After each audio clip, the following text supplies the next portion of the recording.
안녕하세요. 편안백세입니다. 72세 박 할머니는 어제 저녁 명치가 답답해서 소화제를 드셨습니다. 하지만 지금 응급실에 계십니다. 심장마비 때문입니다. 혹시 이런 경험 있으신가요? 가슴이 갑자기 조여오는 듯한 아픔이 있어서 심장이 안 좋은 건 아닐까 걱정해 본 적 말이에요. 그런데 더 무서운 건 가슴이 전혀 아프지 않아도 심장에 큰 문제가 생길 수 있다는 사실입니다. 명치가 쓰리거나 어깨가 아픈데 체한 것 같아서 소화제만 드신 적 있으신가요? 갑자기 숨이 차고 식은땀이 나는데 나이 들어서 그런가 보다 하고 넘긴 적은 없으신가요? 놀라운 사실을 하나 말씀드리겠습니다. 60세 이상에서 심장마비가 온 분들 10명 중 3명은 우리가 흔히 알고 있는 가슴 아픔이 전혀 없었습니다. 그러니까 가슴이 아프지 않다고 해서 심장이 괜찮다고 생각하시면 안 됩니다. 오늘 이 영상을 끝까지 보시면 심장마비가 가슴 아픔 말고도 어떤 신호로 나타나는지, 그리고 어떻게 미리 알아차려서 소중한 생명을 지킬 수 있는지 정확히 알게 되실 거예요. 지금부터 여러분의 생명을 구할 수 있는 중요한 이야기를 시작하겠습니다. 박 할머니가 소화제를 찾았던 그 순간, 사실 할머니의 심장에서는 위험한 일이 벌어지고 있었습니다. 할머니는 평생 건강하게 사셨던 분이에요. 매일 아침 공원을 산책하시고 손자들과 놀아주실 때도 기운이 넘치셨죠. 그런 할머니가 어떻게 갑자기 응급실에 계시게 된 걸까요? 사실 그날 오전부터 할머니에게는 작은 신호들이 있었습니다. 아침에 일어나실 때 평소보다 어깨가 뻐근하셨어요. 베개를 잘못 빼고 잤나 하고 생각하셨죠. 점심 준비를 하시다가 왼쪽 팔이 좀 무거운 느낌이 드셨습니다. 오늘 컨디션이 좀 별로네 하고 생각하셨어요. 그리고 저녁 식사 후에 명치가 답답해지기 시작했습니다. 이때도 할머니는 오늘 좀 많이 먹었나 하고 생각하셨어요. 하지만 이 모든 것들이 할머니 심장의 간절한 도움 요청이었습니다. 많은 어르신들이 가슴만 아프면 병원에 가야 한다고 생각하시는데 바로 이것이 가장 무서운 함정입니다. 그렇다면 박 할머니처럼 놓치기 쉬운 심장마비 신호들에는 어떤 것들이 있을까요? 먼저 상체에 나타나는 아픔들을 살펴보겠습니다. 턱과 목이 아픈 경우가 있어요. 치과에 가야 하나 싶을 정도로 턱이 욱신거리고 목 뒤쪽이 뻣뻣하게 아픈 증상입니다. 이런 아픔이 며칠 지속되면서 점점 심해질 수 있어요. 어깨와 팔에 나타나는 신호도 흔합니다. 특히 왼쪽 어깨부터 팔까지 저리고 아픈 증상이 많아요. 오른쪽보다 왼쪽에 더 자주 나타나죠. 팔이 무거운 느낌이 들거나 손목까지 저린 경우도 있습니다. 오십견이나 목 디스크로 생각하고 파스를 붙이거나 물리치료를 받아도 나아지지 않는 것이 특징이에요. 등과 날개뼈 사이가 아픈 것도 주의 깊게 봐야 할 신호입니다. 등 전체가 뻐근하거나 날개뼈 사이 부분이 콕콕 쑤시는 느낌이 들어요.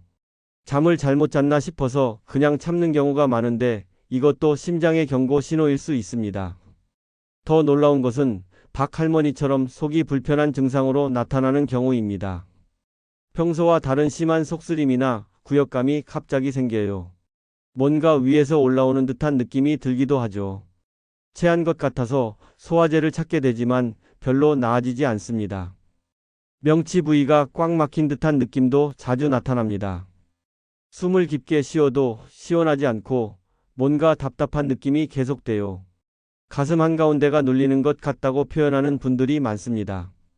매실차도 타먹고 소화제도 드셔봐도 계속 불편한 게 특징이에요. 이유 없이 토하거나 메스꺼운 증상이 생기기도 합니다. 아무것도 먹지 않았는데 속이 뒤틀리는 느낌이 들고 실제로 토하는 경우도 있어요. 장염에 걸린 것 같다고 생각하는 분들이 많습니다. 숨쉬기가 힘들어지는 것도 중요한 신호예요. 별다른 활동을 하지 않았는데도 숨이 차고 거실에서 안방까지 걸어가는 것도 힘들어집니다. 밤에 누워 있을 때도 숨이 답답해서 베개를 여러 개 쌓아서 높게 베고 자야 숨쉬기가 편해지는 경우가 생겨요. 이때 호흡곤란이나 숨이 차면서 기침도 함께 나타날 수 있습니다. 몸 전체에 나타나는 신호들도 있어요. 갑자기 기운이 하나도 없고 축 늘어지는 느낌이 듭니다. 평소 활동적이던 분도 하루 종일 누워 있고 싶어 해요. 이런 극심한 피로감이 며칠 계속되면 주의해야 합니다. 추위를 느끼면서 나는 차가운 땀도 특징적입니다. 여름인데도 몸이 오싹해지면서 식은땀이 나고 손이 차가워져요. 땀이 나면서도 몸이 떨리는 경우도 있습니다. 어지럽고 현기증이 나는 것도 놓치면 안 되는 신호입니다. 갑자기 일어설 때뿐만 아니라 앉아 있을 때도 어지러움을 느껴요. 실신할 것 같은 느낌이 들기도 하죠. 혈압약을 드시는 분들은 약 때문인가 싶어서 넘어가는 경우가 많아요. 뭔가 큰일이 날 것 같은 막연한 불안감도 나타납니다. 이유는 모르겠는데 가슴이 두근거리고 불안해져요. 죽을 것 같은 공포감이 든다고 표현하는 분들도 있습니다. 특히 여성분들과 고령 어르신들에게는 전형적인 가슴 아픔보다 이런 증상들이 더 흔하게 나타납니다. 그래서 더욱 주의 깊게 살펴보셔야 해요. 박 할머니의 경우를 다시 보면 어깨 뻐근함으로 시작해서 팔의 무거운 느낌, 그리고 명치 답답함까지 이어졌잖아요. 이 모든 게 하나씩 따라온 게 아니라 심장마비에 연결된 신호들이었던 거예요. 만약 박 할머니가 이런 신호들을 알고 계셨다면 어땠을까요? 아침에 어깨 뻐근함을 단순히 베개 때문이라고 생각하지 않으셨을 거예요. 팔이 무거운 느낌이 들 때 컨디션 탓으로 돌리지도 않으셨을 겁니다. 그리고 명치가 답답해질 때 소화제부터 찾지 않고 119부터 부르셨을 거예요. 심장마비는 이처럼 우리가 전혀 예상하지 못하는 모습으로 찾아옵니다. 가슴이 아프지 않다고 해서 심장이 괜찮다고 생각하시면 절대 안 되는 이유가 바로 여기에 있어요. 이제 실제로 이런 신호들을 놓쳤을 때와 제대로 알아차렸을 때 어떤 차이가 나는지, 그리고 어떤 경우에 바로 병원에 가야 하는지 구체적으로 알아보겠습니다. 먼저 박 할머니와 비슷한 상황에 처했던 74세 김 할아버지 이야기부터 들어보세요. 할아버지는 어느 화요일 아침 명치가 쓰리기 시작했습니다. 평소 위가 좀 안 좋으셨던 터라 소화제를 드시고 가볍게 생각하셨죠. 점심을 거르고 매실차도 타먹어 봤지만 여전히 불편했습니다. 오후가 되자 왼쪽 어깨가 무거워지기 시작했어요. 할아버지는 아침에 이불 갤 때 삐끗했나 하고 생각하셨습니다. 저녁 무렵에는 등까지 뻐근해졌는데 이때도 하루 종일 집안일을 해서 피곤한 거라고 여기셨어요.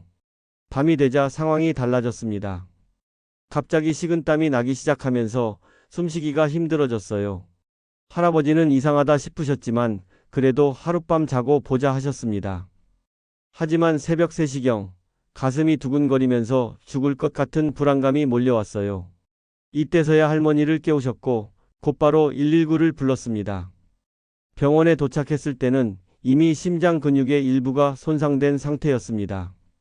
다행히 생명은 구했지만 만약 오전에 명치가 쓰렸을 때 병원에 가셨다면 심장 손상을 막을 수 있었을 거예요. 반대로 68세 이 할머니는 어떻게 대처하셨는지 보겠습니다. 할머니는 지난달 어느 목요일 턱 아래쪽이 욱신거리기 시작했습니다. 평소 치아가 약하셔서 치과 문제인가 싶으셨는데 며칠 전 편안백세 영상을 보신 기억이 났어요. 혹시 심장 문제일까? 하는 생각이 드셨지만 그래도 확신은 서지 않았습니다. 하지만 금요일 오전 왼쪽 어깨까지 아프기 시작하자 바로 결심하셨어요. 영상에서 본 것과 똑같다고 생각하시면서 즉시 119를 부르셨습니다.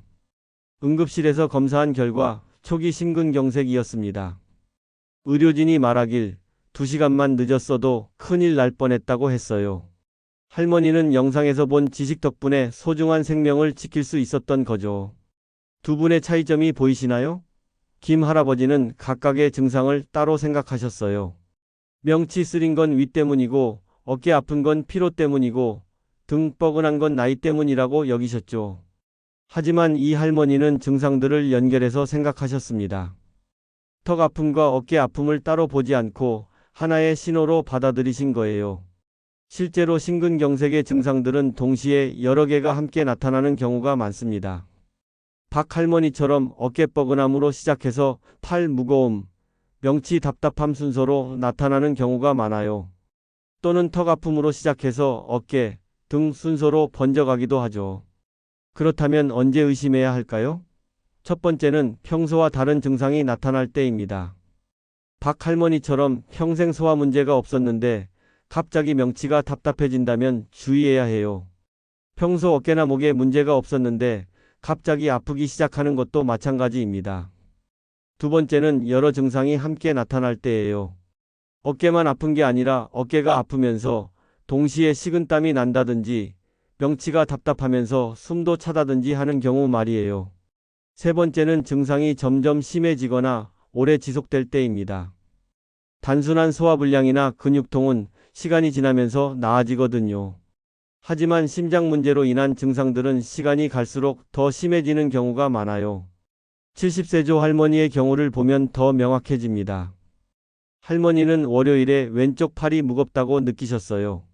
화요일에는 어깨까지 뻐근해졌고 수요일에는 등까지 아프기 시작했습니다. 목요일 아침에는 명치까지 답답해졌죠.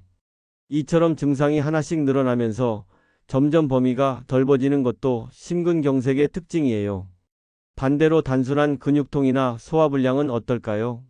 근육통은 보통 움직일 때 더 아프고 쉬면 나아집니다. 마사지나 파스를 붙이면 어느 정도 완화되기도 해요. 소화불량은 소화제나 매실차 같은 걸 마시면 조금씩이라도 나아지는 경우가 많아요. 하지만 심장 문제로 인한 증상들은 다릅니다. 쉬어도 나아지지 않고 파스를 붙여도 소용없어요. 소화제를 먹어도 계속 불편하죠. 오히려 시간이 갈수록 더 심해지거나 새로운 증상이 추가로 나타납니다. 특히 60세 이상 어르신들은 더욱 주의해야 해요. 나이가 들수록 혈관이 좁아지고 딱딱해지면서 심근경색 위험이 높아지거든요. 그런데 동시에 통증을 느끼는 능력도 떨어져서 증상을 놓치기 쉬워져요. 당뇨병이 있으신 분들은 특히 조심해야 합니다. 당뇨로 인해 신경이 둔해져서 심근경색이 와도 아픔을 잘 못 느끼는 경우가 있어요. 이런 분들은 더욱 작은 신호들에 주의를 기울이셔야 합니다. 그렇다면 왜 이런 다양한 증상들이 나타나는 걸까요? 심근경색이 정확히 무엇이고 우리 몸에서 어떤 일이 벌어지는 건지 알아야 더 정확하게 대처할 수 있을 거예요. 왜 이런 다양한 증상들이 나타나는지 알아보려면 먼저 우리 심장이 어떻게 일하는지부터 이해해야 합니다. 우리 심장을 집에 비유해 보겠습니다. 심장도 집처럼 전기가 들어와야 하고 수도관을 통해 물이 공급되어야 제대로 작동할 수 있어요. 심장에서 수도관 역할을 하는 것이 바로 심장혈관입니다. 의학 용어로는 관상동맥이라고 하는데 쉽게 말해서 심장에 피를 공급하는 혈관이에요. 평소 건강한 심장혈관은 고무호수처럼 말랑말랑하고 넓습니다. 피가 시원하게 잘 흘러가죠. 하지만 나이가 들면서 특히 60세가 넘어가면서 이 혈관에 변화가 생기기 시작해요. 마치 오래된 수도관에 녹이 슬고 찌꺼기가 끼는 것처럼 심장혈관에도 기름때 같은 것들이 쌓이기 시작합니다. 이것을 동맥경화라고 해요. 혈관벽이 점점 두꺼워지고 딱딱해지면서 혈관 내부가 좁아지는 거죠. 박 할머니의 경우를 다시 떠올려 보세요. 할머니는 평생 건강하게 사셨지만 72세가 되면서 혈관도 자연스럽게 늙어가고 있었어요. 수십 년 동안 조금씩 쌓인 기름때들이 혈관을 점점 좁게 만들고 있었던 거죠. 그런데 왜 하필 그날 문제가 생겼을까요? 혈관이 좁아진 상태에서 작은 충격이나 스트레스가 가해지면 혈관벽에 기름때 덩어리가 갑자기 터질 수 있어요. 마치 오래된 수도관에 녹 덩어리가 떨어져 나가듯이 말이에요. 이렇게 떨어져 나간 덩어리가 혈관을 완전히 막아버리면 그 순간부터 심장 근육으로 가는 피가 차단됩니다. 이것이 바로 심근경색이에요. 심장 근육이 산소와 영양분을 공급받지 못해서 죽어가기 시작하는 상황인 거죠. 집에서 수도가 갑자기 끊어졌다고 생각해 보세요. 화장실도 못 쓰고 요리도 못하고 청소도 할 수 없죠. 심장도 마찬가지예요. 피 공급이 끊어지면 제대로 뛸 수 없게 됩니다. 그런데 신기한 건 심장의 각 부분마다 담당하는 혈관이 따로 있다는 거예요. 왼쪽을 담당하는 혈관, 오른쪽을 담당하는 혈관, 앞쪽을 담당하는 혈관이 각각 다르거든요. 그래서 어느 혈관이 막히느냐에 따라 증상도 달라져요. 앞쪽 심장혈관이 막히면 가슴 한가운데가 아픈 전형적인 증상이 나타납니다. 하지만 아래쪽이나 뒤쪽 혈관이 막히면 명치가 아프거나 등이 아픈 증상이 나타날 수 있어요. 오른쪽 심장혈관에 문제가 생기면 턱이나 목 쪽으로 아픔이 퍼져나가기도 하고요. 박 할머니의 경우 아마 심장 아래쪽을 담당하는 혈관에 문제가 생겼을 거예요. 그래서 명치 쪽이 답답하고 어깨, 팔까지 아픔이 퍼져나간 거죠. 심장은 또한 우리 몸의 펌프 역할을 합니다. 하루에 10만 번 정도 뛰면서 온몸으로 피를 보내거든요. 그런데 심근경색으로 심장 근육이 손상되면 펌프 능력이 떨어져요. 그러면 온몸으로 가는 피의 양이 줄어들죠. 뇌로 가는 피가 부족해지면 어지럼증이나 불안감이 생깁니다. 폐로 가는 피가 제대로 순환되지 않으면 숨이 차고 기침이 날 수 있어요. 위장으로 가는 피가 부족하면 소화불량이나 구역감이 생기죠. 이래서 심근경색은 단순히 심장만의 문제가 아니라 온몸에 영향을 미치는 거예요. 가슴이 아프지 않아도 턱, 어깨, 팔 등이 아플 수 있고 소화불량이나 숨참 같은 다양한 증상이 나타날 수 있는 이유가 바로 여기에 있습니다. 그렇다면 누가 더 위험할까요? 나이가 가장 큰 요인이에요. 60세가 넘어가면서 혈관 노화가 급격히 진행되고 고혈압, 당뇨병, 고지혈증, 흡연, 스트레스 같은 요인들이 더해지면 위험은 배가 됩니다. 박 할머니처럼 평생 건강하게 사신 분들도 나이가 들면서 자연스럽게 위험이 높아져요. 심근경색에서 가장 무서운 것은 시간이에요. 혈관이 막힌 순간부터 심장 근육이 죽어가기 시작하거든요. 그래서 2시간에서 3시간 내에 치료를 받는 것이 생명을 좌우합니다. 이제 심근경색이 왜 생기고 왜 이런 다양한 증상들이 나타나는지 이해하셨을 거예요. 그렇다면 이런 위험한 상황에서 어떻게 대처해야 할까요? 71세 정 할아버지의 실제 경험을 통해 올바른 대처법을 자세히 알아보겠습니다. 할아버지는 지난해 가을 아침 산책을 하시다가 갑자기 왼쪽 어깨가 무거워지기 시작했어요.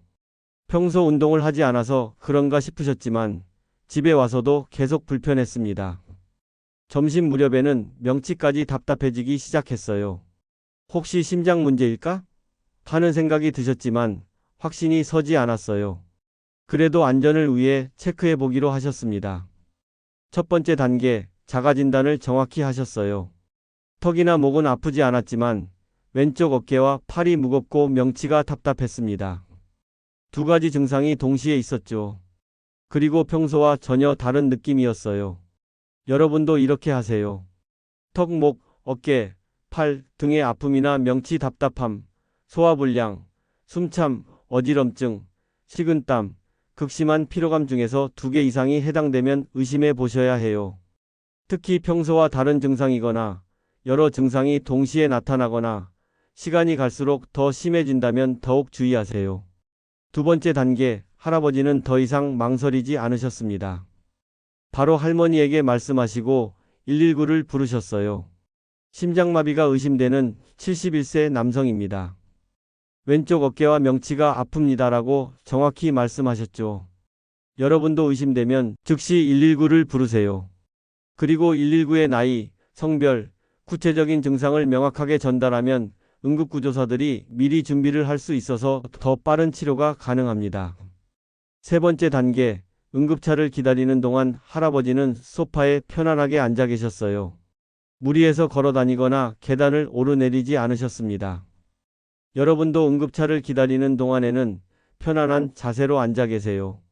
소파나 의자에 앉아서 안정을 취하시고 무리하게 활동하면 심장에 더 부담을 줄 수 있으니까 절대 움직이지 마세요. 4번째 단계, 집에 아스피린이 있어서 할아버지는 한 알을 씹어서 드셨어요. 아스피린은 피를 묽게 해서 혈전이 더 커지는 걸 막아주거든요. 집에 아스피린이 있다면 100mg 정도를 씹어서 드세요. 단, 아스피린 알레르기가 있으면 안 되고 위궤양이나 출혈 위험이 있는 분들도 드시면 안 됩니다. 5번째 단계, 할머니는 가족들에게 연락을 돌렸어요. 병원에서 가족이 필요할 수 있고 평소 복용하던 약 정보도 필요하거든요. 가족이나 지인에게 상황을 알리셔서 병원까지 함께 갈 수 있도록 하세요. 그리고 평소 복용하던 약이 있다면 챙겨가시고 신분증도 잊지 마세요. 정 할아버지는 이렇게 차근차근 대처하신 덕분에 응급실에 도착해서 초기 심근경색 진단을 받고 빠른 치료를 받을 수 있었어요. 의료진이 말하길 빨리 와서 다행이라고 했어요. 만약 집에서 하루 더 참았다면 큰일 날 뻔했다고 하셨습니다. 이제 절대 하지 말아야 할 것들을 정리해 보겠습니다. 첫째, 집에서 참고 기다리지 마세요. 괜찮겠지, 하룻밤 자고 보자 이런 생각은 생명을 위험에 빠뜨립니다. 밤이든 새벽이든 의심되면 바로 119를 불러야 해요. 둘째, 직접 운전해서 병원에 가지 마세요. 심근경색 상황에서 운전은 본인뿐만 아니라 다른 사람들까지 위험에 빠뜨릴 수 있어요. 운전 중에 의식을 잃거나 심한 통증이 올 수 있거든요. 셋째, 무리해서 걸어 다니거나 계단을 오르지 마세요. 심근경색이 의심되면 절대 무리한 활동을 해서는 안 됩니다. 심장에 더 큰 부담을 주게 돼요. 넷째, 소화제나 진통제로 증상을 감추려 하지 마세요. 명치가 답답하다고 소화제를 먹거나 어깨가 아프다고 진통제를 먹으면 정확한 진단을 방해할 수 있어요. 마지막으로 기억하실 것은 의심스러우면 119부터 부르라는 것입니다.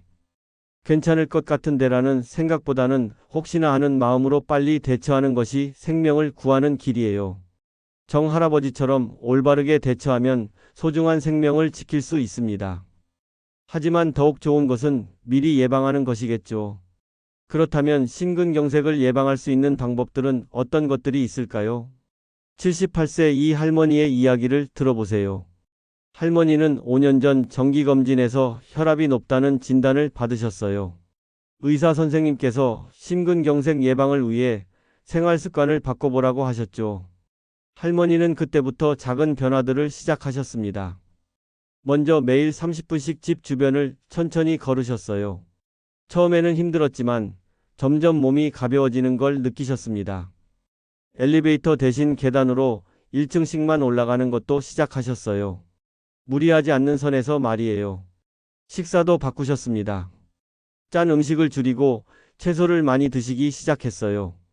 김치찌개보다는 된장국을, 라면보다는 미역국을 더 자주 끓이셨죠. 물도 하루에 1리터 반 정도를 조금씩 나눠서 마셨습니다. 할머니가 가장 힘들어 하신 건 담배를 끊는 일이었어요. 50년 넘게 피우신 담배였거든요. 하지만 손자들 얼굴을 떠올리시며 용기를 내셨습니다. 술도 완전히 끊지는 못했지만 일주일에 한두 번 정도로만 줄이셨어요. 그리고 3개월마다 병원에서 혈압, 혈당, 콜레스테롤 검사를 받으셨습니다. 수치가 조금씩 좋아지는 걸 보면서 뿌듯해 하셨죠. 5년이 지난 지금 할머니는 동네에서 가장 건강한 분 중 한 명이 되셨어요.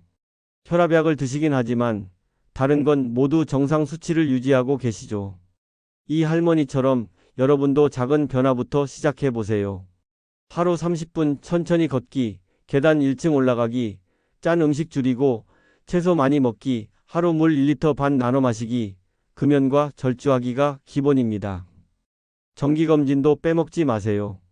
혈압, 혈당, 콜레스테롤을 3개월마다 확인하시고 몸의 이상을 느끼시면 며칠 기다리지 말고 바로 병원에 가시면 좋겠어요. 조기에 발견하는 것이 가장 중요하거든요. 예방이 가장 좋은 치료입니다. 하지만 만약 의심스러운 증상이 나타나면 망설이지 말고 바로 119를 부르세요. 오늘 박 할머니의 이야기로 시작해서 많은 분들의 경험을 함께 들어봤습니다. 심근경색은 가슴 통증만으로 오지 않습니다. 턱, 어깨, 명치 답답함, 소화불량 같은 작은 신호들이 우리 몸의 간절한 도움 요청일 수 있어요. 기억해 주세요. 2가지 이상의 증상이 함께 나타나고 평소와 다른 느낌이 든다면 망설이지 말고 119부터 부르세요. 그리고 매일 30분 걷기, 짠 음식 줄이기, 금연과 절주, 정기검진 받기로 미리 예방하는 것이 가장 좋은 방법입니다. 오늘 이 영상이 여러분과 가족들의 건강한 100세 인생에 조금이나마 도움이 되었으면 좋겠어요. 도움이 되셨다면 구독과 좋아요, 알림 설정도 부탁드립니다. 편한 100세와 함께 건강하고 행복한 100세까지 함께 걸어가 보실까요? 감사합니다.